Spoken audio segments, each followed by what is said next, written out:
আসসালামু আলাইকুম। আজকে আমরা শিখবো ইট ইজ টাইম এবং ইট ইজ হাই টাইম এর সঠিক ব্যবহার।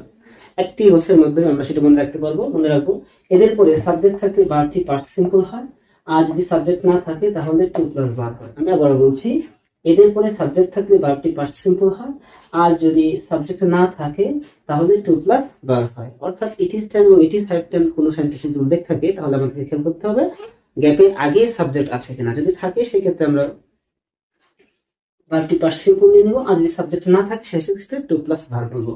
For example, it is high time you dash up smoking. এই সেন্টেন্সটি কি হবে? এখানে ইট ইজ হাই টাইম উল্লেখ আছে, সেক্ষেত্রে আমাদের রুল হচ্ছে যদি সাবজেক্ট থাকে তাহলে পার্টিসিপল হবে, আর যদি সাবজেক্ট না থাকে তাহলে টু প্লাস ভার্ব হবে। যেহেতু এখানে ইট ইজ হাই টাইম একটা সাবজেক্ট ইউ আছে, সেক্ষেত্রে আমাদেরকে ভি টু নিতে হবে। সো গিভ ভি টু নয়, গেভ ভি2, অর্থাৎ আমরা বি নাম্বারটা নেব। হ্যাভ গিভেন উইল গিভ হবে না, তাহলে এটি হবে কি গেভ, কেননা এখানে ভি2 হবে। তার মানে কারেক্ট আনসার হচ্ছে গিভান। এই প্রশ্নটি এনটিআরসি 14তম এনটিআরসি পরীক্ষায় এসেছিল।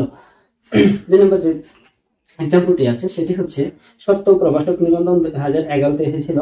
কোশ্চেনটি, it is high time he dash his bad habits. তো এখানে একটু লক্ষণীয় বিষয় হচ্ছে এখানে হি আছে, অর্থাৎ সাবজেক্ট আছে। আমরা বলছি ইট ইজ হাই টাইমের পর যদি কখনো সাবজেক্ট পেয়ে যাই তাহলে আমরা বি2 নেব, অর্থাৎ ভার্বের পার্টিসিপল টেন্স হবে।